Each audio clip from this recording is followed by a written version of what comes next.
Yeah, that was one of the things that Carney was been talking about, this pitch to turn Canada into one economy, not 13. It very much sounds on the surface like a practical plan to reduce inefficiencies. Canada has economic fragmentation, different licensing requirements, trade barriers between provinces, different conflicting regulations.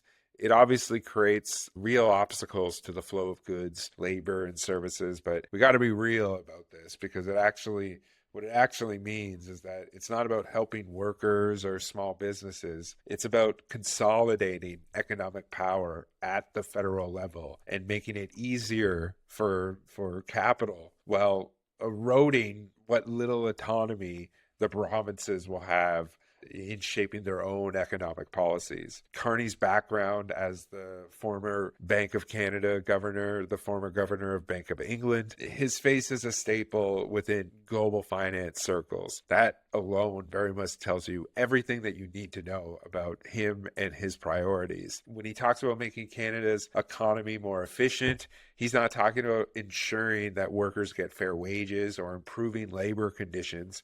He's talking about removing the barriers for corporations to operate seamlessly across all provinces, cutting through red tape, which is often just labor protections, local standards, or regulations that prevent exploitation. His call to eliminate these interprovincial trade barriers is framed as quote unquote pro productivity, but in practice, it's about removing any friction that might slow down profits. Different provinces have very different labor laws, very different environmental protections, and industry regulations that force corporations to adapt. And so that's an inconvenience for businesses looking to expand, but it's often the only leverage that the provinces have to resist any type of total subordination to corporate interests. Carney's plan would essentially strip them of that power under this guise of a national economic integration. I don't know if that will work with Quebec, though, because by judicial legal system, Quebec might not have to play by those same rules, but we'll see. Obviously, the federal government oversees Quebec and federal issues, but not necessarily.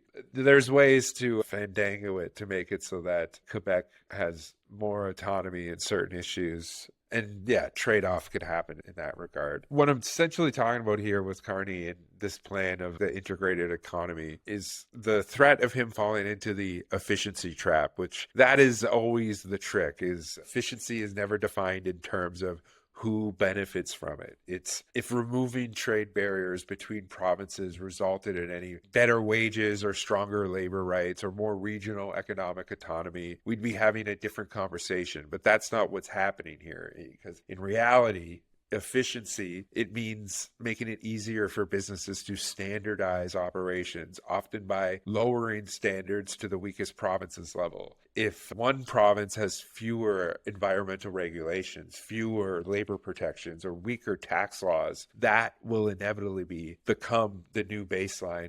Instead of a race to improve actual working conditions, it becomes a race to the bottom where workers lose and capital wins. And with Prime Minister Carney's vision, it raises another question, which is who gets to control the economic policy? Provincial governments, for all of their flaws, at least have some degree of responsiveness to their local economic realities. And a one-size-fits-all approach dictated from Ottawa it doesn't just undermine it, it really consolidates all that power in a place where corporate influence is the strongest. It's not about national unity as much as it's about making sure that business interests don't have to deal with pesky local government setting their own rules. What Carney wants is to frame this all as a move towards a more functional, modern Canada. But what it really means is further centralization of economic decision making, and not in the interest of the people living within the provinces, but for investors and for the financial elites and for the multinational corporations that benefit from provincial governments not being able to regulate their industries. And if you want to see how this policy works and who it serves, just look at Ontario and just follow the money, because it's a perfect example, and we'll see a ton of it as time goes by.